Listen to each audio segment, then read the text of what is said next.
몇 년 전에 코로나로 교회가 모여서 예배를 드리지 못할 때에 한국교회에 잘 알려진 목사님에게부터 문자가 왔습니다. 아마 여러 사람에게 보낸 그런 문자 같았습니다. 그 내용은 그동안의 삶이 많이 힘들었다는 그런 고백으로 시작되었는데, 자녀는 암에 걸려서 미래를 알 수 없고 자신의 몸도 지쳐가고 있고, 게다가 코로나로 인해서 교인들이 모일 수 없는 상황이 겹치면서 이제 자신의 힘으로는 더 이상 버틸 수 없다고 그런 아픔들을 토로하셨습니다. 그리고 삶의 많은 일들이 자신의 생각과 마음을 바꾸어 간다고 하면서 조금 더 조용히 살아야 되겠다는 그런 내용이었습니다. 그리고 마지막에 자신은 이제 새롭게 살기를 시작한다고 그렇게 글을 적으면서 절에 들어가서 살기로 결심했다고 그렇게 했습니다. 이분이 어려운 일들을 많이 겪었기 때문에 이분을 아는 분들이 염려하면서 이분을 지켜봤는데, 뜻밖의 소식 앞에 모두 충격을 받았습니다. 그동안 함께 해주신 분들께 감사하다고 하면서 자신을 보기를 원하면 절에서 만났으면 좋겠다고 그렇게 했습니다. 그리고 그 밑에는 자신이 들어가는 절의 이름을 적었습니다. 그 절의 이름이 부활절이었습니다. 재미있게 구성된 이야기지만 사실 실화입니다. 어렵게 살아가는 우리 인생길에 우리의 마음을 잘 나타내는 글이라고 그렇게 생각합니다. 예수님께서 십자가에서 죽고 난 다음에 예수님을 따르던 많은 무리들이 흩어지기 시작했습니다. 여기저기 부활의 소식은 들렸지만, 그러나 생명의 위협을 느낀 제자들을 비롯한 그 사람들은 흩어져서 자기가 각자 살 길을 찾아가고 있었습니다.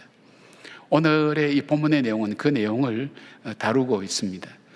엠마오로 가는 두 제자, 그들에게 예수님이 나타나셔서, 부활하신 예수님이 나타나셔서 그들 속에 주님의 부활을 알려주시고 일깨워 주셨습니다. 그것이 단순히 그들의 삶에 일어나는 일이 아니라 그들의 삶이 전적으로 달라지게 되었습니다. 그것은 오늘 이 부활을 우리가 맞이하는 예배를 드리는 저와 여러분의 삶 속에서도 동일한 변화가 일어나기를 원하시는 주님의 메시지가 아닐까 생각해 봅니다. 오늘 이 부활의 소식을 통해서 이 제자의 삶을 바꾸신 하나님, 우리 주님께서 오늘 우리의 삶을 바꾸고 또 우리의 걸음이 바뀌어지는 놀라운 역사가 있기를 간절히 기원하는 마음으로 이 말씀을 함께 나눕니다. 두 제자에게 행하신 일, 그리고 그들에게 일어난 변화는 무엇입니까? 첫 번째, 주님의 부활은 두 사람의 삶을 통째로 바꾸어 놓았습니다. 15절부터 16절 보니까 그들이 서로 이야기하며 문의할 때에 예수께서 가까이 이르러 그들과 동행하시니 그들의 눈이 가리어져서 그인 줄 알아보지 못하거늘, 그렇게 말씀하고 있습니다. 이 두 사람의 상태가 어떤 정도인지를 알려주는 그런 내용들이 이 본문의 내용에 조금 나옵니다. 먼저 볼 수 있는 것은 그들이 실망과 절망으로 가득 차서 사물과 사람을 알아보지 못하고 인식하지 못하고 그냥 자기의 슬픔과 자기의 문제에 휩싸여서 있는 사람이라는 것을 알 수 있습니다. 예수님이 함께 동행했지만 예수님인 줄 알아보지 못했습니다. 그리고 예수님을 알지 못하기 때문에 자기들이 그 자리에 질문할 때 설 수밖에 없었습니다. 우리 인생을 살아갈 때 힘들면 멈춥니다. 멈추다가 더 힘들면 주저앉습니다. 이들은 멈춰서서 더 이상 앞길을 걸어갈 수 없는 그런 상황 속에 처해 있다는 것을 알 수 있습니다. 게다가 이들의 대화 내용에 대한 주제가 무엇인가? 이렇게 먼 거리를 이렇게 걸어가기 위해 가는데 많은 이야기가 나누어졌을 거예요. 많은 대화들, 좋은 추억도 있었고 많은 얘기를 했을 거예요. 그러나 이 대화의 주제는 죽음이었습니다.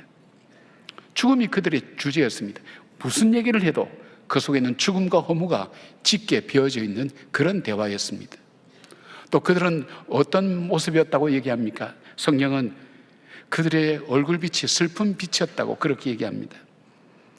이 예루살렘에서 별로 알려지지 않는 엠마오로 가는 그 삶의 길, 그런 삶의 주변으로 자꾸 떠밀려가는 인생으로 전락했을 뿐 아니라 의미를 상실하고 많은 것을 포기하고 인생의 주변으로 떨어지면서 그들의 표정은 슬픈 빛을 띠었다고 말씀합니다. 슬픈 빛을 띠고 하는 이 스퀴드로포이라고 하는 이 단어는 슬픔을 뜻하는 단어하고 표정을 의미하는 단어가 합성되어서 쓰여집니다.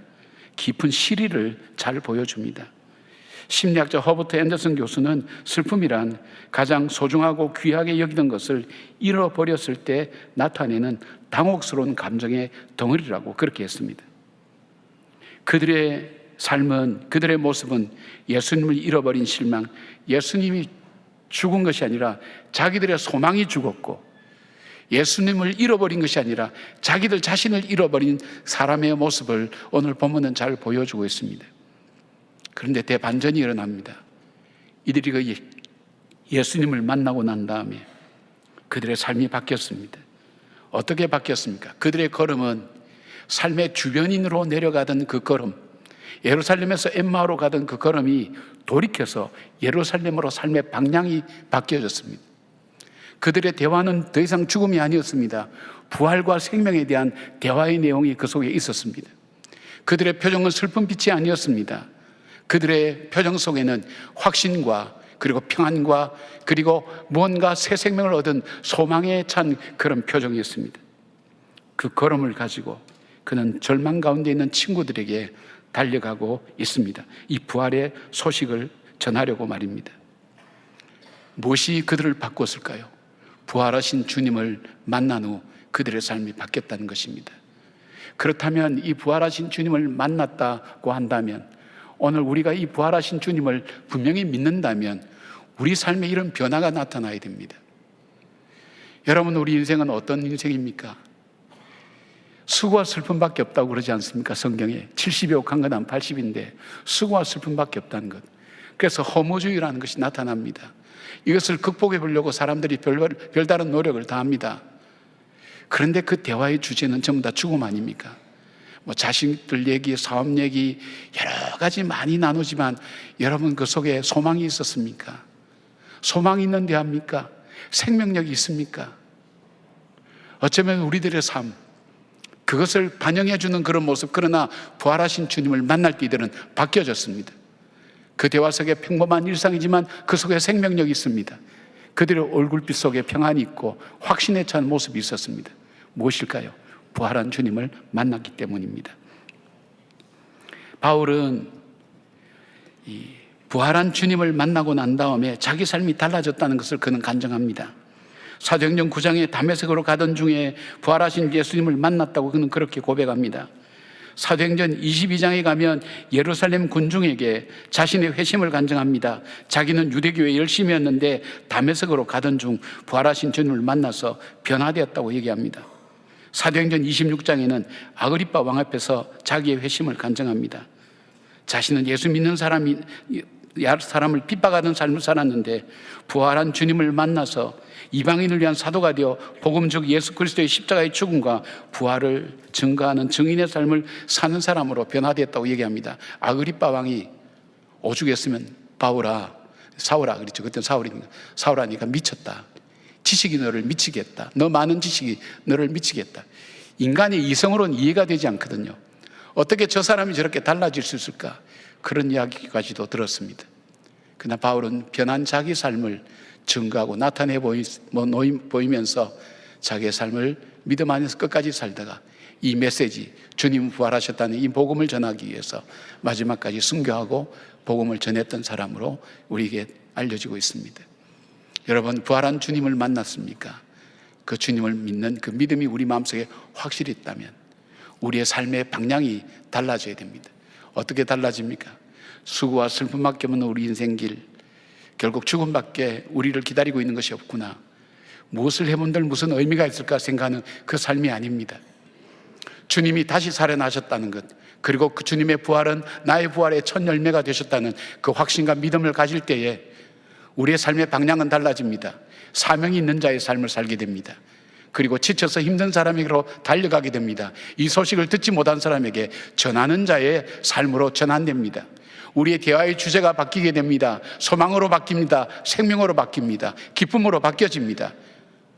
우리의 멈췄던 걸음이 다시 달라져서 다른 방향으로 걸어가는 삶이 되기 시작합니다. 그리고 슬픈 표정이 아니라 우리 속에 소망을 가진 자의 참 밝은 빛이 우리의 마음, 영혼 깊은 곳 속으로 마음 깊은 곳으로부터 솟아나오는 해맑은 웃음들이, 모습들이 우리의 삶 속에 나타나게 되는 것을 보게 됩니다. 마치 돌에 맞아 순교하는 스데반이 보좌 우편에 서서 계신 예수님을 바라보고 그 얼굴이 천사처럼 빛나는 것처럼 그 삶이 바뀌어지는 것을 바라보게 됩니다. 예수님의 부활은 우리의 삶을 바꾸었습니다. 조준모 교수님이 작사 작곡한 십자가에서라는 찬양의 가사는 바뀐 우리의 모습을 구체적으로 노래하고 있습니다. 십자가에서 주는 내 이름 바꾸셨네. 고아에서 아들로, 거절에서 용납으로, 죄인에서 의인으로 바꾸어 주셨네. 저주에서 축복으로, 원수에서 연인으로, 창기에서 신부로 바꾸어 주셨네. 그렇습니다. 주님의 부활은 우리의 삶을 바꾸는 능력이 있습니다. 부활의 신앙을 우리가 받아들일 때에 우리의 삶에는 진정한 변화가 일어납니다. 부활의 확신을 가지고 믿음으로 살아갈 때 이 땅은 더 이상 죽음과 허무의 땅이 아니라 하나님께서 내게 주신 사명의 땅으로 변하는 역사가 일어납니다. 그리고 마지막이 죽음으로 끝나는 것이 아니라 부활의 생명으로 걸어가는 그 소망에 찬 그 걸음을 걸어갈 수가 있습니다. 이 부활의 소망이 저와 여러분의 소망이 되기를 주님의 이름으로 축복합니다. 두 번째로 주님의 부활은 이들로 하여금 언약의 하나님을 믿게 만들었습니다.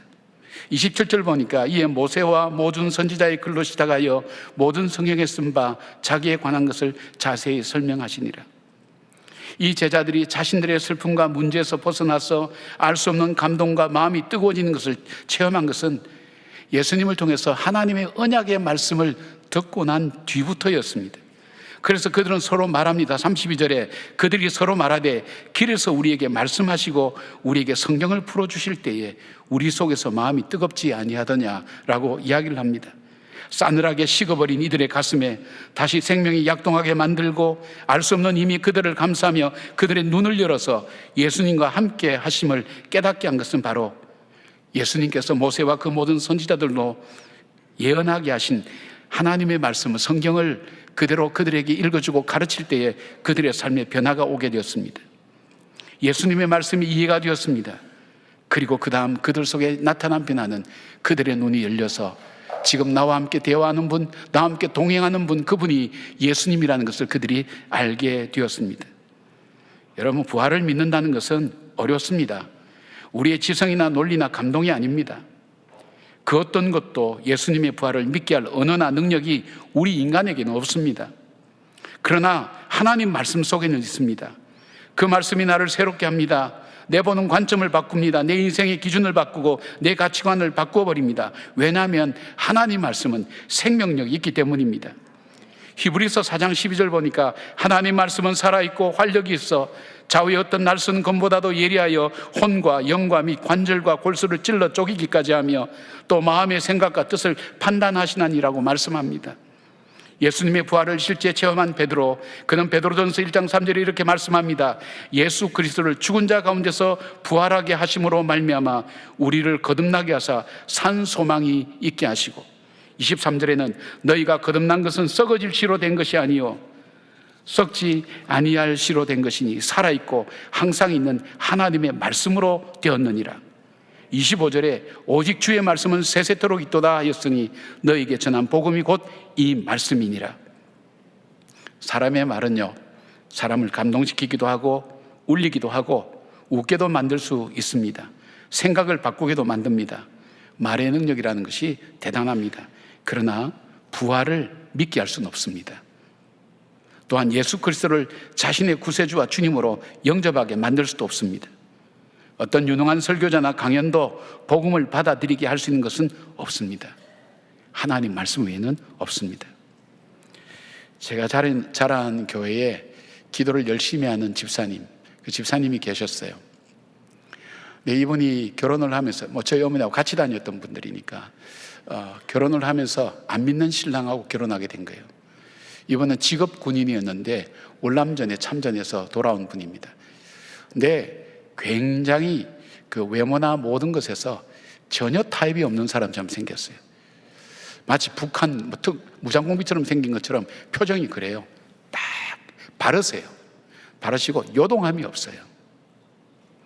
근데 이 부인으로 하여금 그 교회를 못 나가게 만들어도 교회를 나가니까 이 사람이 이상하게 생각해요. 그래서 어느 정도까지인가 하면 예배 드리는데 교회 본당에 들어와서 자기 아내의 머리털을 잡고 끌고 끌어가는 사람이에요. 그러니까 못 말리는 사람이에요.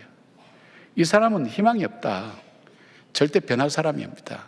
하늘이 두 쪽 나도 저 사람 변화가 되지 않는다 그랬어요. 오랜 시간 동안 이 집사님이 그 핍박 가운데도 예수를 믿었어요. 그 집사님의 집안이 순교자의 집안이에요. 그 순교를 각오로 예수를 믿는 것 같아요, 보니까. 근데 이분이 이제 군대에서 제대를 하고 시간이 나니까 이런 마음이 들어갔어요. 저 여자가 대체 뭐 때문에 저렇게 박해를 하는데도 창피를 당하는데도 교회를 가는가? 자기 마음속에 그 생각이 찾아오기 시작한 거예요.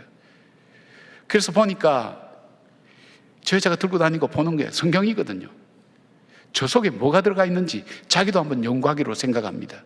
뭐 자기 성격대로 믿는 것 같아요. 꼼꼼하게 보는데 이해가 되어야죠. 이해가 되지 않고 그래도 계속 봅니다. 보는데 성경을 잘 풀어주는 집회가 있다. 요즘 우리말로 하면 붕회입니다. 제가 기억에 강다리 목사님이나 아마 김충기 목사님, 저희 시대에는 그 목사님들이 전국을 누비면서 메시지를 전했거든요. 그 목사님 같았어요. 뭐 들어도 별로 이해도 안 되고 듣지 않다가 3일째 되는 마지막 날에 성령이 그 마음속에 임하기 시작한 거예요.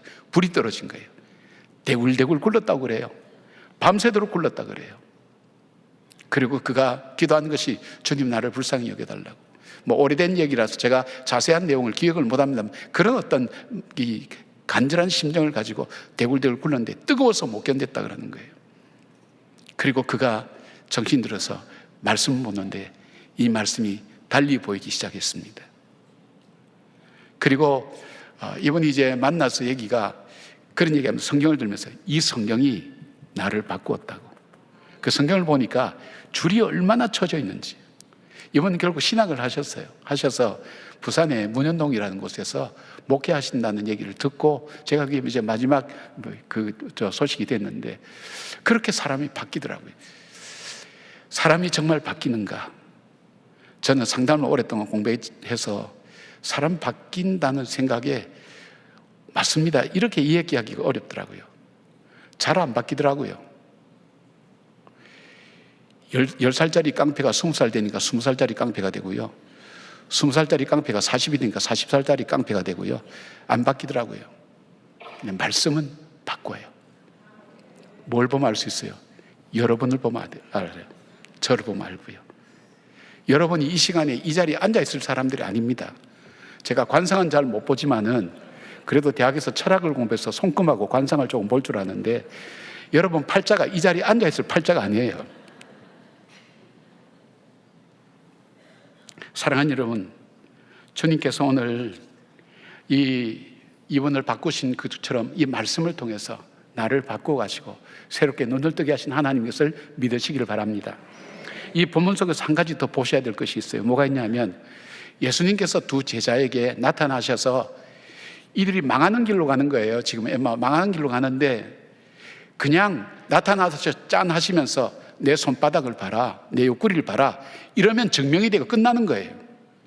근데 망하는 길을 같이 따라가시면서 그것도 시시콜콜하게 매주알 고주알 뭡니까? 성경에 나타난 예수님에 관한 선지자들이 하신 말씀을 하나씩 성경을 풀어주신 이유가 뭘까? 그냥 나타나서 보여주면 될 건데 왜 그러셨을까? 한번 생각해 보신 적 없습니까? 말씀을 통해서 그들의 마음을 열어주신 것은 무엇일까요? 오늘 말씀을 통해서 이 부활의 소식을 접하게 될 우리를 생각하셨다는 것입니다. 이 말씀을 통해서 부활의 소식을 접하고 복음을 듣게 될 사람들을 아셨기 때문입니다. 다시 말해서 예수님은 그때의 제자뿐 아니라 오늘 우리까지도 생각하신 겁니다. 그래서 하나님이 언약하신 대로 그 일을 이루어 가시는 예수 그리스도의 십자가와 부활을 구체적으로 적용하면서 설명하신 겁니다. 모든 것은 복음의 시대의 사람들이 말씀을 통해 깨닫고 말씀으로 새로워지며 그 말씀이 곧 길이 되고 진리고 진리요 생명이 된다는 것을 많은 사람에게 증거하시기 위한 것입니다. 사랑하는 여러분, 여러분 자신을 한번 스스로 돌아보시길 바랍니다. 나는 언젠가부터 내 삶의 걸음의 방향이 사람이 이렇게 살다가 죽는구나, 이런 것도 다 소용이 없구나, 이런 표현들이 자주 나오면서 삶의 방향이 점점 힘이 없어지고 그런 방향으로 인생은 저렇게 가는구나 그렇게 해서 마음에 실망하고 용기도 없고 힘도 없어져가는 그런 모습들은 혹시 아니신지요? 그리고 내가 나누는 대화를 내가 스스로 한번 객관적으로 심지어 녹음해서 들어볼 중 들어보면 이 속에 수많은 얘기하는데 웃음 속에 허탈함이 있고, 그리고 대화 속에 생명력도 없고, 쉽게 말하면 건질 만한 건더기가 없는 그런 이야기들, 다 쓸데없는 이야기들 하고 나면 마음이 허탈해지는 그런 이야기들, 그런 얘기들 주로 주고받으면서 살고 있지는 않습니까? 내 얼굴 속에 웃지만 그 웃음 속에 숨겨진 눈물을 우리는 발견할 수 있지 않습니까? 지쳐가는 우리의 모습이 얼굴 속에, 눈빛 속에, 우리의 표정 속에 나타나고 있지는 않습니까? 그렇다면 여러분, 역설적으로 여러분이 사람의 말을 듣고 나를 즐겁게 할 그 길을 쫓아다니는 것이 아니라 말씀을 집중적으로 보시기 바랍니다. 왜냐하면 세상에 나를 바꿀 수 있는, 내 인생의 걸음을 바꿀 수 있고 내 얼굴 표정을 바꾸고 내 언어를 바꿀 수 있는 것은 세상에 없습니다. 하나님 말씀밖에 없습니다. 이 말씀을 내가 읽고 이 말씀을 먹을 때에 이 말씀이 나를 사로잡아요. 여러분, 하나님께서 70년간 포로 생활했던 이스라엘 백성들을 해방시킨 것은 아무것도 아니었습니다. 하나님께서 바사왕 고레스의 마음을 감동시키셔서 하나님께서 주신 이스라엘의 선물이었습니다. 그리고 잘 살고 있던 이 바벨론이라는 이 페르시아라는 이 나라에서 그들이 하나님께서 감동 주실 때에 저 아무것도 없는 황폐한 땅, 저 이스라엘, 저 땅에 다시 예루살렘에 하나님의 성전을 세우고 하나님의 공동체를 세우자는 그 꿈을 꾸게 했던 것. 그래서 시편 126편에 보면 여호와께서 우리를 구원하실 때에 우리는 꿈을 꾸는 것 같았다 그랬어요. 포로에서 해방시킬 때에 여호와께서 주의 백성을 위해서 큰 일을 행하셨다 그랬어요. 그 일을 가능하게 했던 것이 뭘까요? 마음에 주님의 감동하심입니다. 이 심령의 감동은 말씀에서부터 옵니다. 아멘이십니까? 말씀에 집중해 보시기 바랍니다. 우리의 길과 우리의 생각과 우리의 마음을 바꾸는 바로 이 말씀이 바로 이 하나님의 말씀 속에 있다는 것. 말씀을 통해서 주님의 십자가를 우리는 발견합니다. 말씀을 통해서 나를 사랑하신 주님의 사랑을 기억합니다. 부활의 주님을 만나게 됩니다. 말씀을 통해서 하나님은 참 신실하신 하나님, 언약하신 대로 이루어가신 하나님인 것을 고백하는 저와 여러분 되기를 주의 이름으로 축복합니다. 아멘. 자, 예수님의 부활, 이 부활은 이 제자들의 삶 속에 새로운 사명을 주셨습니다. 여러분, 인생을 살 때 살아야 될 이유를 모르고 살아가는 것처럼 재미없게 사는 사람이 없습니다. 즐거운 일을 아무리 많이 해도 내가 의미를 찾지 못하면 재미가 없어요. 우리 인생이라는 것은, 사람이라는 것은요, 좋은 일 많고 반가운 일 많고 즐거운 일 많아도 의미를 찾아야 돼요.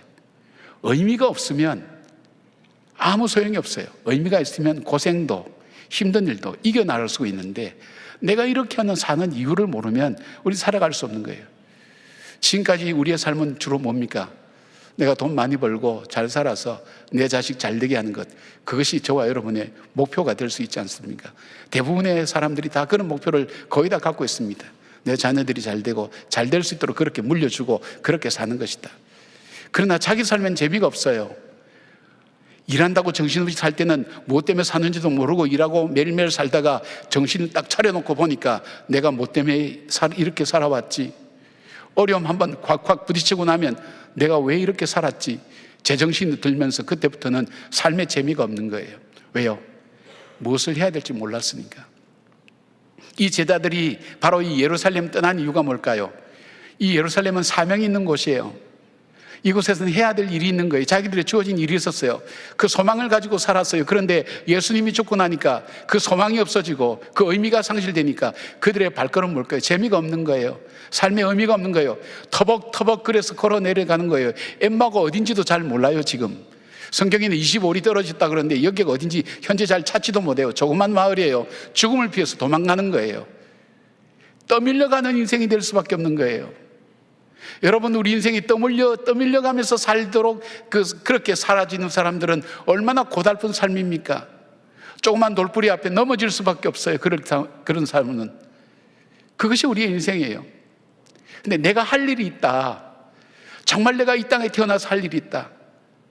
내가 가치 있고 의미 있는 일을 분명히 하는 사람이라는 그 확신을 갖는 것은 어디서부터 올까요?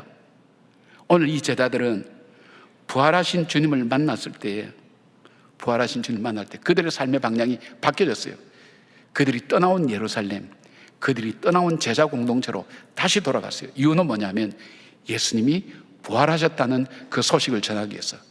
이 소식이 말씀드린 것처럼 초대교회의 메시지가 되었고, 이 메시지에 생명을 걸고 순교한 사람들이 많았습니다. 왜냐하면 부활은 자기의 삶을 바꾸었기 때문에, 자기의 걸음을 바꾸었기 때문에, 나의 낯빛, 얼굴빛을 바꾸고 나의 마음을 바꾸고 나로 하여금 이 땅에 살아야 될 이유를 발견해 주었던 그 부활의 소식을 증거하기 위해서 그는 생명을 거는 겁니다. 사명자로 살아가는 겁니다. 그래서 어려운 일, 힘든 일도 그들을 막지 못했습니다. 사랑하는 여러분, 바로 이 사람들이 이 소망의 메시지를 가지고 살았던 이 공동체가 뭡니까? 교회입니다. 그래서 여러분, 힘들고 어려울 때는 교회를 통해서 함께 신앙생활 바르게 하는 것이 참 중요합니다. 바로 이 공동체로 들어갈 때에 부활하신 주님을 만났던 그 친구들과 그 제자들과 함께 대화를 나누면서 이들 속에 이 소망의 메시지가 그들의 사명의 메시지로 바뀌어지게 되는 것을 보게 됩니다. 부활하신 주님을 증거하고 그 증거가 나타나는 곳에 주의 이적과 기적의 역사가 나타났고, 사람이 변화되고 새로워진 역사가 일어났습니다. 가치 있는 일, 가장 보람된 일, 후회하지 않는 일을 위해서 그들의 삶의 방향이 정해지게 된 것입니다. 우리 조선 땅에 어둠이 짙어가던 1892년도 선교사 부부가 한국을 찾았습니다. 이 부부는 결혼 후에 자녀가 없다가 한국에 와서 한 6년쯤 지날 때 그때 자녀가 생겼어요. 얼마나 기쁘고 감사했는지 몰랐을 겁니다. 그런데 이 아이는 태어난 지 8개월 만에 세상을 떠났습니다. 풍토병으로. 아들의 시신을 양화진에 묻었습니다. 그리고 슬픔으로 지내던 중에 3년 뒤에 둘째 아이가 생겨서 태어나기를 기다렸습니다. 그런데 태어난 지 하루 만에 이 아이마저도 세상을 떠났습니다. 1년 뒤에는 이 슬픔을 이기지 못하던 부인이 세상을 떠나고 말았습니다. 알 수 없는 병에 걸려서 세상을 떠났습니다. 이 모든 슬픔의 과정을 지켜보았던 이 선교사의 조선인 친구들이 이 선교사에게 묻습니다. 정말 당신이 믿는 예수가 어떤 분이길래 당신이 이토록 따르는 거예요?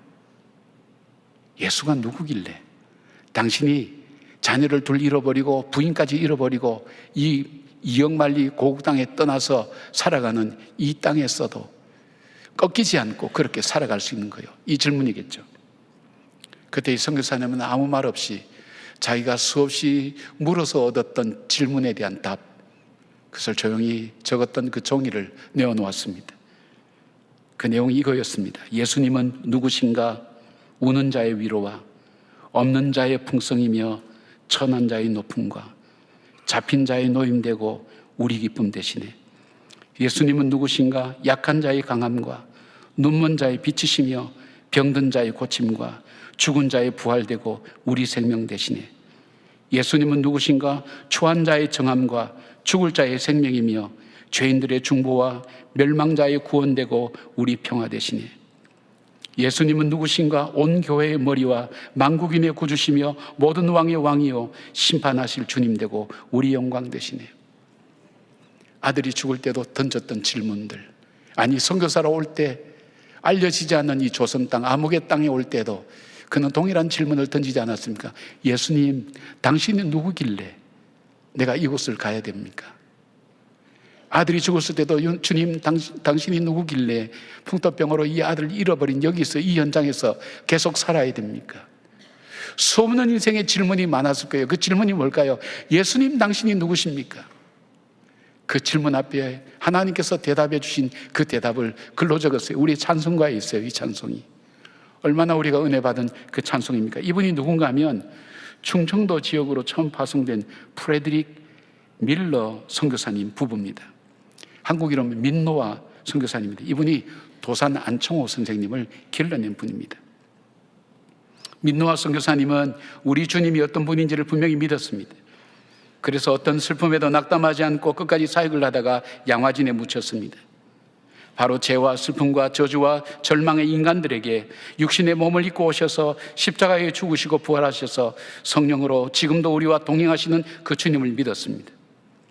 사랑하는 여러분, 혹시 여러분 중에 엠마오로 가는 두 제자 이야기를 들으면서 저것이 나의 삶이라고 생각해 본 적은 없습니까? 그렇지, 내 삶이 그렇지. 내 삶의 방향에 희망이 없어. 내가 오늘도 왜 사는지를 알지 못했어. 죽지 못해서 오늘 하루 사는 것 같아.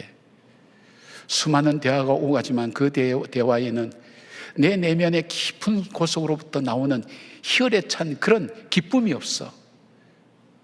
죽음의 대화. 기껏 한다는 것이 어떻게 죽어야 잘 죽을 것인가, 그 생각하고 살아가는 여러분들은 아닌지요? 몸은 젊어서 생명력은 있는데 그 마음은 이미 죽고 그 영혼은 시들어서 지쳐가며 그리고 멈춰선 인생들은 아닌가요? 여러분의 대화 속에 생명이 있습니까? 소망이 있습니까? 그리고 정말 내가 살아야 될 이유를 알고 살아가시나요?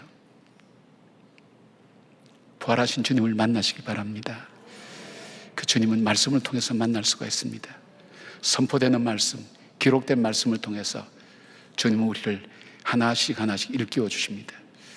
말씀을 읽을 때 성령께서 함께 하셔서 여러분의 눈을 밝히셔서 지금 내가 홀로 걷는 것 같아도 예수님이 나와 함께 이 엠마오로 가는 이 길에 동행하고 계시는구나 하는 것을 깨닫고 고백하는 그런 길이 되기를 바랍니다. 그리고 그 길에서 돌이켜서 생명의 주님을 증거하며 결코 후회하지 않는 인생의 사명감을 가지고 살아가는 우리 모두가 되기를 주님의 이름으로 축복합니다. 아멘. 기도하겠습니다. 부활하신 주님, 그 주님을 만났던 그 제자들처럼 오늘 저희들을 만나주시고 말씀을 풀어서 우리에게 말씀해 주셔서 그 말씀 속에 있는 생명력과 하나님의 신실하심과 우리를 향해 사랑하시는, 그래서 십자가의 아들을 못 박아 죽이기까지 우리를 구원의 길을 포기하지 않으셨던 그 하나님의 사랑을 알게 하시고 이제 나의 삶은 오늘도 사랑하는 내 삶 속에 주의 거룩함을 하나님 회복하며 믿음의 하나님 닷줄을 붙들고 예수 그리스도의 내 인생의 뿌리를 내리고 하나님 담대하게 걸어가는 소망의 걸음 될 수 있도록 저희들을 축복하여 주시옵소서. 염려와 근심 속에 눈이 가려져서 소망을 보지 못하고 지금 나와 동행하시는 그 주님을 보지 못하는 저희들은 아닌지요? 내가 세상 끝날까지 너희와 함께 하겠다고 말씀하셨고 고아와 가부처럼 버려두지 아니하시겠다고 약속하신 주의 말씀을 다시 기억하며 이 말씀을 통해서 다시 일어서는 성도들 되게 하시고 삶의 발걸음이 다시 돌이키는 귀한 삶의 걸음이 될 수 있도록 도와주시며 우리의 대화 언어가 바뀌게 하여 주시고 소망 되신 주님을 찬양하는 저희들의 찬양이 되게 하여 주시옵소서. 살아계신 예수님 이름으로 기도드리옵나이다. 아멘.